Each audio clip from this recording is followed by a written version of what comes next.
welcome. Tonight on the show, we have the pleasure of being joined by the Fiji Commerce and Employers Federation CEO, Mr. Kameli Batiweti. Sir, good evening and thank you for joining us tonight. My pleasure, thank you. So there's a whole range of activities that the FCEF has been doing, especially since the effects of COVID-19 on our economy. And we'd like to talk about a few of those things, starting off with the COVID-19 stimulus package that the government rolled out, that the FCEF is assisting in. Talk to us first about what the role of the FCEF is in the stimulus package. Thank you, Ziad.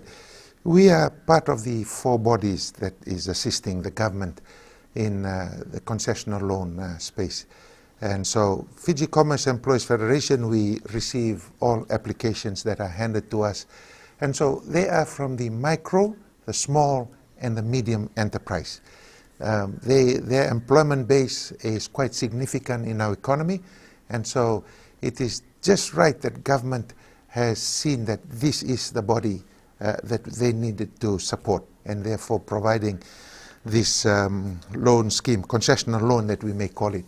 Now, in that regard, there are three aspects to this loan scheme, concessional loan scheme. The first one is for the micro enterprise, those who are either been made redundant, they've just lost their jobs, their roles have been terminated from their place of employment, and so they are entitled. So they have applied for concessional loan, and therefore government has provided a $7,000 scheme where they can apply for that scheme, and they provide all their plans, what the plans would look like, what the financials would look like, and how many people would they anticipate they would employ.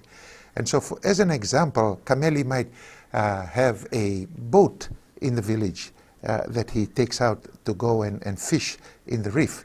So he takes the pole and then he poles all the way to the reef. It takes him 4 hours to get to the reef, hoping that the tide is right for fishing and all that stuff.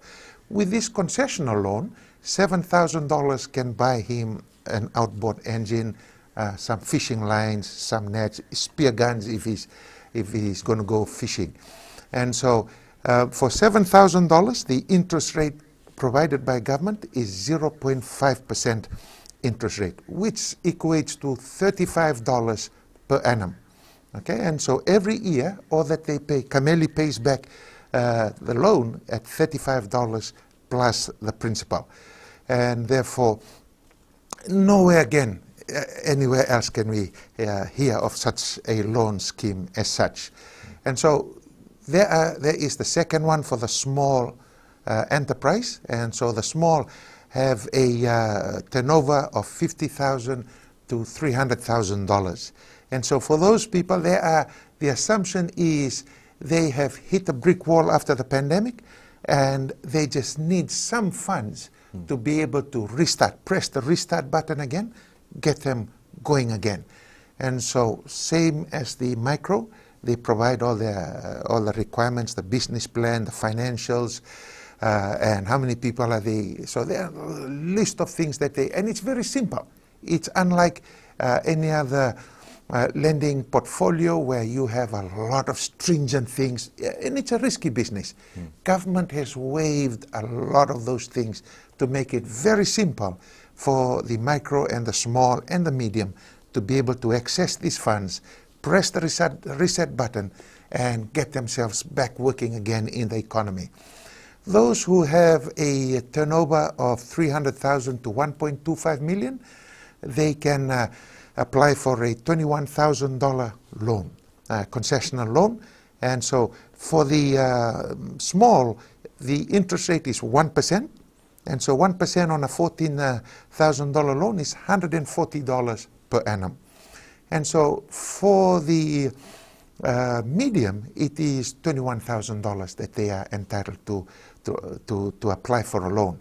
And so the interest rate is 1.5% interest rate for them. And so it's paid over a period of 5 years. And so government has allowed the first year for them to breathe, get the business up. They don't have to pay in the first year, but they start paying on the second, third, fourth, and fifth. Again, that's why it's called concessional loan. Yeah, very easy, and it's something that the small, medium, and micro, small, and medium enterprise, it can allow them to sleep easy at night and breathe easily. We have received a lot of applications, and so we are going through the assessment process now to ensure that what they say in their plan and the financials all tie up and meet up. And then from there, we will put our recommendation to the Ministry of Commerce, Tourism and Transport, and make our recommendation to them. They are the ones who will write the check and issue the check to the successful ones. Pretty simple enough. So the role of the FCEF is sort of like an intermediary. Yes. You said that for a lot of businesses, it's like pressing a restart button. In the post-COVID-19 economy, do you think that, or how long do you think businesses would be able to sustain themselves with this funding? Well, this restart button that government has provided gives them that opportunity to start again. And for the first, I would say for the first 3 to 4 years, it'll get them back. It's going to be the make or break, especially in the first 2 years. In the first 2 years, if they follow the plan that they have made. So, for example, a pastry chef at in Singatoka is baking scones, bread, and a host of other pastries. And so the person does not know how to start a business and all that stuff. This funding will assist him or her to be able to pay to get the company registered, pay to get their financials in line so that they don't wait for the end of the year and then start to do those processes. It will assist them. So some of them have already had a head start.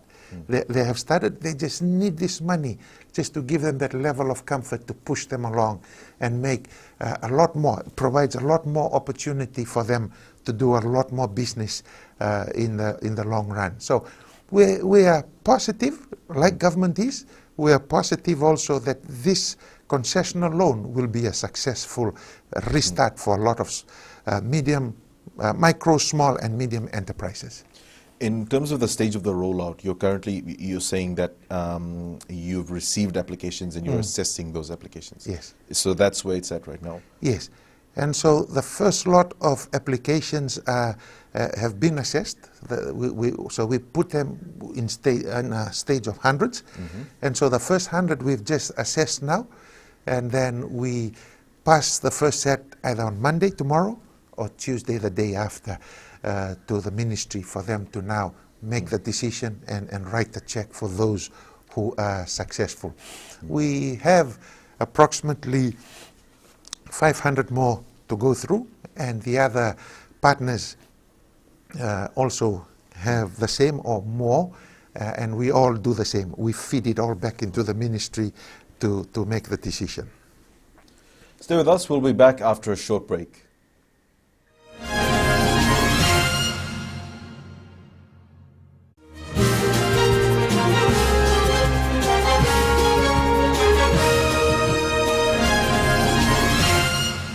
Carrying on our conversation from the concessional loan scheme we were discussing in the last segment.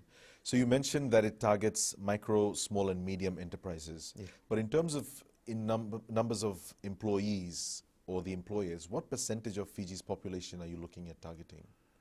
That's a good question. It's around 60% is the number that we are told about the MSME. Research has revealed that the number of employees amount to around 60% of the total population in Fiji. Yeah? And so that's quite a large number. And, I commend government for having the vision and the foresight to be able to see and to come up with such a scheme as this. Yeah? If we can talk about some more statistics and numbers, the FCEF recently carried out a survey of its members to find out how many employers have been affected by the COVID-19 pandemic in Fiji. Could you shed some insight into that? Okay. That is a tripartite endeavor. And so when I say tripartite, it's government, the workers' representatives and the employers' representatives. So government is government.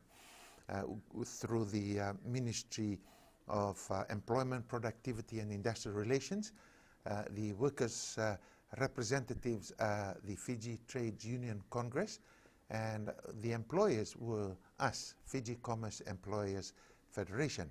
And so what we did was we went out to our members and we surveyed our members. And so we surveyed 71% of our total membership numbers, which is a good number. And that is for those all the way from Nosori all the way up to Ba. And then we also went to the north, Lambasa and Savu Savu, and also we interviewed some of them there. The workers' representatives also did the same for their members, and so they have the results for their members. Government also did a lot with other employers who are not our members, and so they were able to do a lot of question and surveying, and then they've come up with the results. So the results is now ready to be presented and for us to talk about. And a lot of employers, around 40% of them, have said we have closed. And that's quite a huge number. And some of them are partially closed, some of them are opened, but it's a mixture of from the office, and some are still working from home. Yeah, all in the spirit of keeping the social distancing and all, endeavoring to keep the protocols of the COVID-19 pandemic at hand. So a lot of people will be, looking at the budget announcement that's due to happen in a few days. Employers as well as employees, people that have been laid off, people that are maybe at risk of being laid off, unless something drastic happens to improve our economy. Do you think that it's likely that more of your members, more employers in Fiji will continue to shut down, or at least continue to lay off members? I think, and I'm just guessing here, I mean, I'm not the Minister of Economy, but I think this is a bailout budget to assist the economy to get back on its feet slowly, but at the same time have something that's sustainable. So with what is going to be announced by the Honourable Minister of Economy, I'm hoping that some of the initiatives that's going to be in that budget will assist our members to keep their businesses open and to be able to provide employment going forward. And so some of the members now are converting stock to cash just to keep their cash flow going. What is happening is that their fixed cost has not changed, but their income has changed significantly. Some of them are now only earning 5 to 10% of the income they used to earn pre-COVID-19 times. And so now, with your fixed cost being constant and your income being 5 to 10%, no way can it cover your expenses. And so we are hoping that what is going to be announced in the budget will assist our members to gain some more ground, to be able to make extra money through tax savings, the initiatives given by government, to be able to keep some of their employees employed much longer. You spoke to the media about this, about how, as you explained, money is still going out of businesses like normal, although there's significantly reduced revenue. And you spoke about introducing measures that allow businesses to make more money, as you just explained a while ago. But could you go into the details of that? Like, what would such measures look like? As an example, without pointing out which particular employer that is, there are some suggestions that we've made, as an example, to tweak one excise tax just for one employer. Tweak one excise tax, it will mean that this company is able to reduce their prices accordingly and then provide a product that is much cheaper than what it was pre-COVID-19. As a result of that, when the price comes down, we are hoping that the demand for that price may increase. So when the demand increases, price comes down, what it will mean is that the company is able to sustain itself in terms of providing more employment for their people for a longer term. And for the government, it means the tax that this company pays to the Fiji Revenue Customs Services will be much more than what it was during from April, March till now, where because the demand has gone down, everything has gone down, payment of taxes also has gone down significantly. But if we can tweak one or two here, then demand goes up, income goes up, taxes also, payment of taxes also increases, and it's a win-win solution for everyone. Huh? So certainly that's something that the FCEF will be looking forward to in this year's budget. That's due to be announced soon. We'll talk about some more things that you'd like to see perhaps coming out from this national budget when we come back from our next break. So stay with us for that.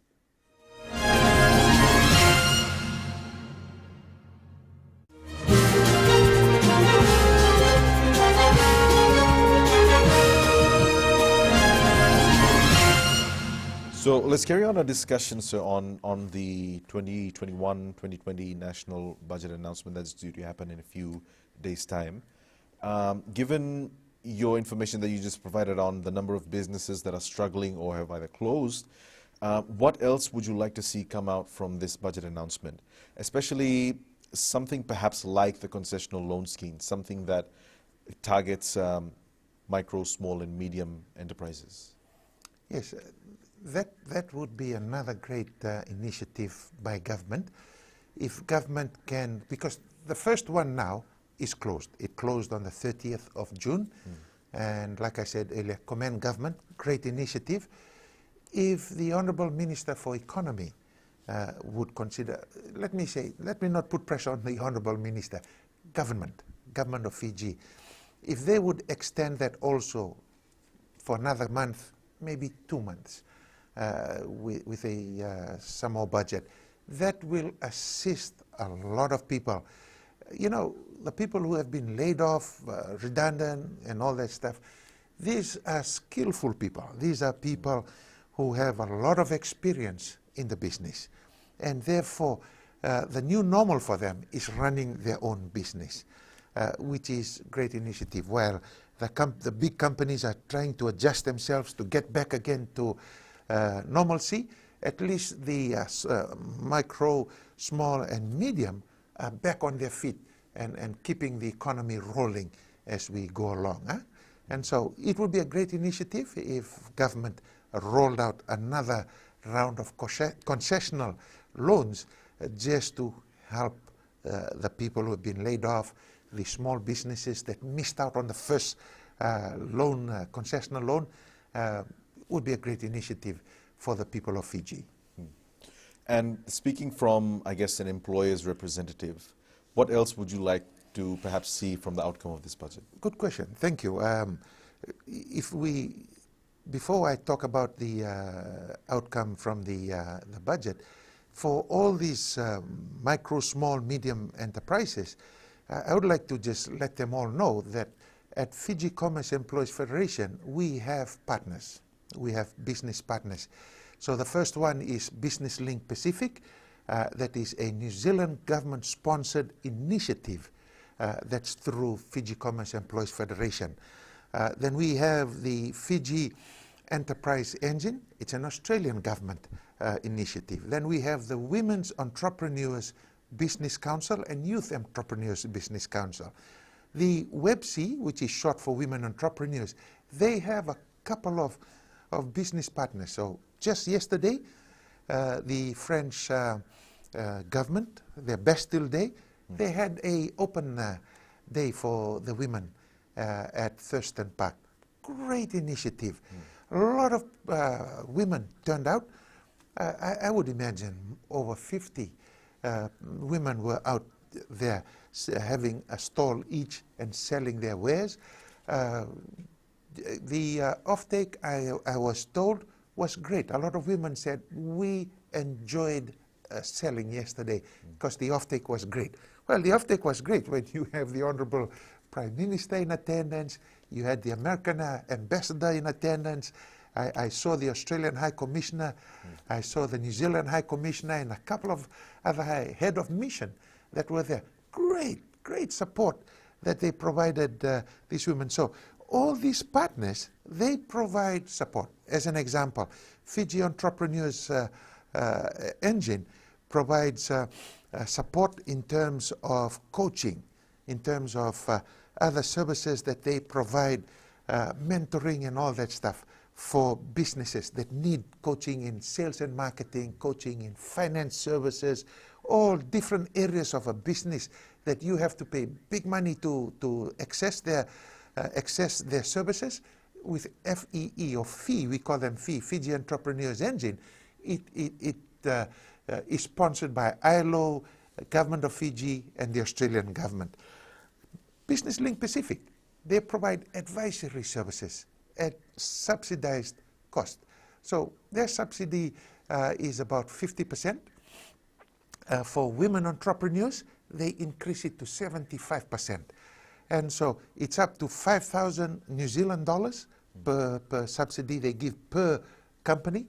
And so if you're a woman entrepreneur and you need assistance in building a website or something, you said, my business can't afford it, BLP is able to provide that subsidized support to provide your your website as an example. So those are the things that our business partners at FCEF provides for these micro, small and medium enterprises. So when we talk about, some favorable outcomes to you, perhaps more initiatives that gives a leg up to such medium enterprises or new enterprises. That would be the great initiative. If they can provide a lot of support to our MSMEs, it will help our economy get back quickly. That's not to say the big boys, don't worry about them. The big boys are the ones that keeps the economy floating. And so we need a balanced approach in all respect. But the one that is mostly neglected is the MSME. They're the most vulnerable. The ILO uses that word, most vulnerable. And so if we can support them, we're good to go. You're also providing training and development to employees that have been laid off, working with the FTUC and upskilling people who have lost their jobs. Could you talk to us about that? What is the nature of the training and development that you're providing with the FTUC? So what we would do is we conduct a training needs analysis first. And so this is in collaboration with FTUC. We've just signed an agreement about 2 weeks ago, and now we're working out the nitty-gritty of where to from here.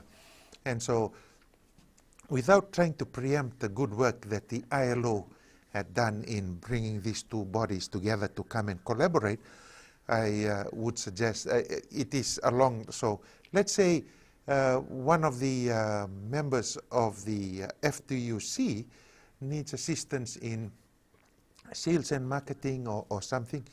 We can ask one of our members, one of the companies that is a member of FCEF, to give one of their best sales and marketing person to become a coach for someone or become a mentor, and a mentee is the person from the FTUC. And so we build a framework and they work out according to the framework, which is the plan to execute that process of training and development. We'll carry on this discussion when we come back from our break. Stay with us.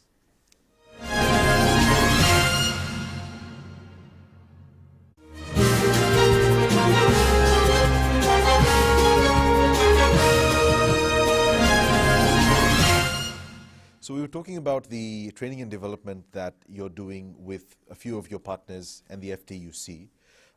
Could you talk to us about who you're looking at targeting and what phase it's currently in right now? Okay, maybe I'll start with what phase it currently is in right now.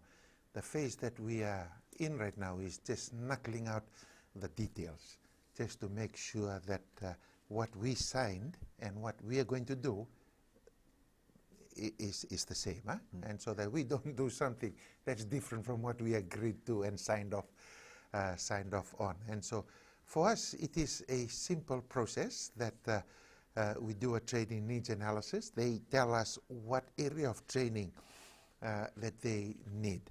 So most of these people would be from the hospitality industry, and so teaching them the sun, sand, and sea principles of Bula, welcome, we don't have to.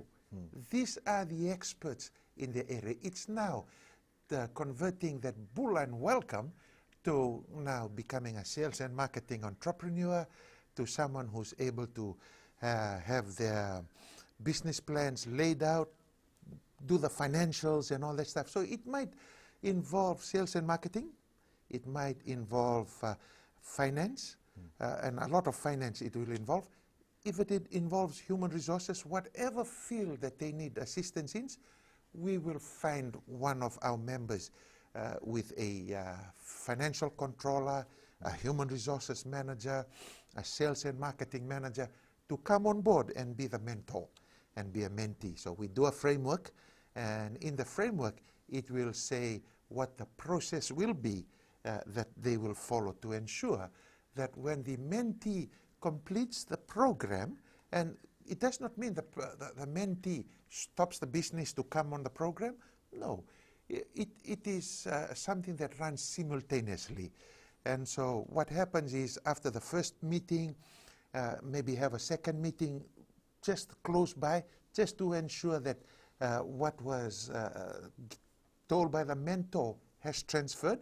And so you only know what has transferred when you see the outcome in 2 weeks' time. And so if in a week or two you see that what you have as a mentor shared with a person has not transferred, then you need to do a root cause analysis. Why is it not happening? Is there an obstacle that I need to remove to ensure that the river is flowing more fluidly and all that stuff? And so if it is happening, great. And so they will agree to a timeline of meeting. And it all depends on the mentee. It's not the mentor driving the process, it's the mentee driving the process.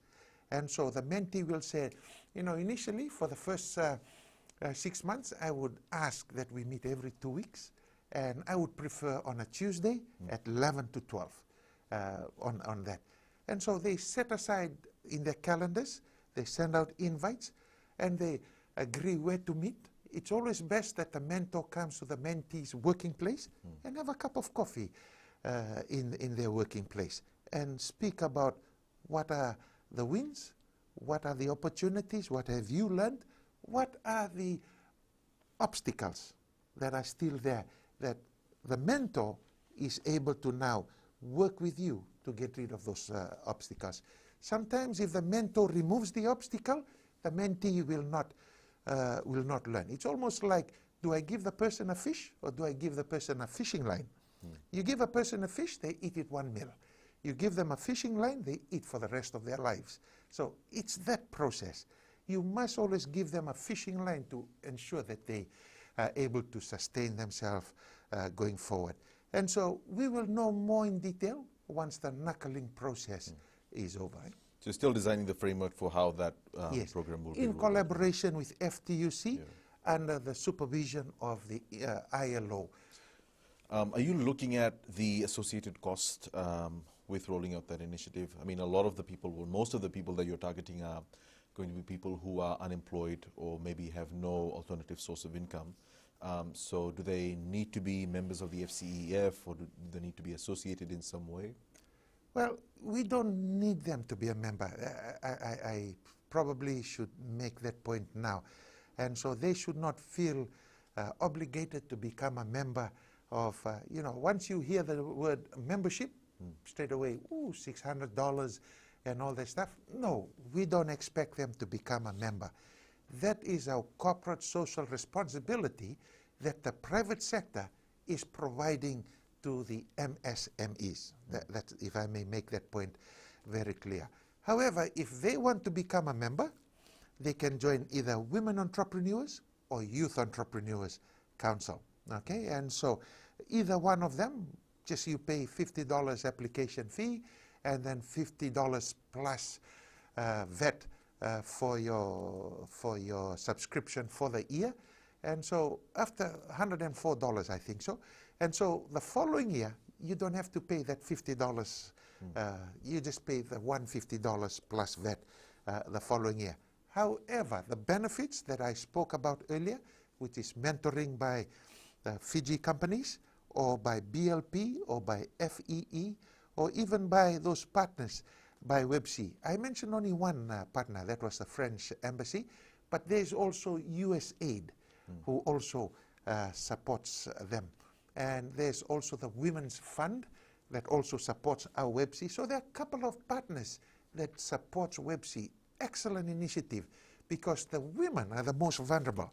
They're the ones we need to get them on the front foot to be able to now start helping to also sustain their livelihood. All this time it's always been a man thing to sustain.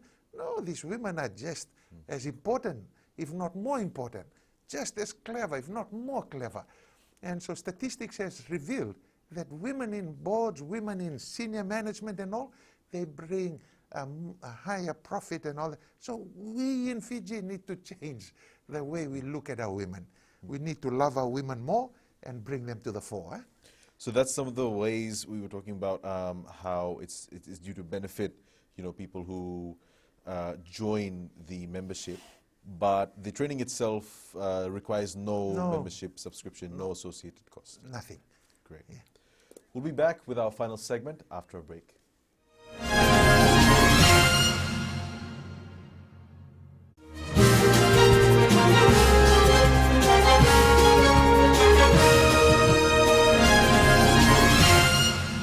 So, Mr. Batueti, this is our final segment. In our final segment, I'd like to ask you how you're providing assistance to employees indirectly through your members who are employers. There are many issues where landlords are complaining that their tenants are maybe lying about being laid off.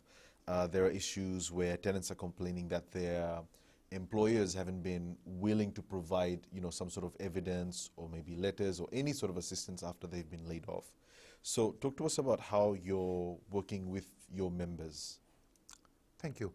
Our members have supported their employees in terms of writing letters where necessary to support them in terms of for their landlord, where to confirm with the landlord that they are no longer employed so that the landlord can give them some relief. And so we've not had any problems with our members providing that. I think that's the ethical thing to do. That's a humane thing. Because if the employers are not doing that, then that is inhumane. We need to support one another. We are in this sinking ship, and therefore we cannot. I like how the Minister of Defense, Honorable Inia Seruratu, wrote in a newspaper article, I'm not too sure, yesterday or today. He said, we are not leaving any Fijian behind. Yeah, excellent. That's an excellent tagline that we should all, employers, employees, everybody, we should adopt that and have it in our heart that we will not leave anyone behind. So our members have had no problem providing letters for the landlords, even supporting their employees to be able to access their money at FNPF. Since we're nearing the end of our show, let's talk about some of your members who are in the tourism industry, some employers. What's their future looking like at the moment? Very bad. Very bad. Let's be honest about it. No overseas guests are flying in. There's only one hotel in Nandi, possibly two, where the government is using to get those who are repatriated to come and go through their 14-day, 28-day quarantine. And so those ones are still in business. But the majority of the resorts and hotels who are members of Fiji Commerce and Employers Federation, they have told us we are nil. And therefore, this initiative by government to support local, love local. That initiative, that campaign is a great initiative. As an example, my family and I, we usually eat at home after church on a Sunday. Today we chose to venture out a bit into the deep and to support the GPH there. So they had a special lunch, a buffet lunch for $49. Very nice food, affordable, $49. I used to work in the hospitality industry in the 90s, and so I know what service is all about, good service is all about. What I saw today at the GPH was excellent service. They wowed us. They went over and beyond my expectation as a former hospitality industry person. And so what I am told, other companies, other resorts and hotels, also their employees are stepping out and stepping beyond the expectation of the locals. I saw a family today. I think this gentleman works for the Fiji, Investment Fiji. He and his wife and 3 sons, they went to the Shangri-La Fijian, and they said, wow, the service was great, the rates were affordable, and we are doing this just to help the employees get their job back. And so I would strongly encourage every Fijian who can afford it, who's not had a honeymoon in a long time, take your family, have a honeymoon now, you know. And so many honeymoons will add up to helping our hotels and our resorts get back on their feet again. After all, we are all on this sinking ship. And right now, I don't think the ship, I've been saying since March that this ship is sinking. I don't think it's sinking anymore. I think it has steadied. And so with the budget being announced on the 17th of July, on Friday night, and the other initiatives by government, the Tourism Fiji, Fiji Airways handling, I am very confident that good days are ahead of us. Let's be positive. We can look at a glass of water and we can say it's half empty, or we can say it's half full. I would rather we say half full. And so I strongly encourage everyone, let's get on this boat. Let's work together. Get our beautiful country of Fiji back on its feet again. Let's help the government. Mr. Batuati, thank you so much for joining us this evening. It's been a pleasure having you, and we hope we can have you back someday. Thank you for joining us. Thank you. Thank you very much for having me. And that's all we have for you on the show tonight. Thanks for joining us. Have a good evening.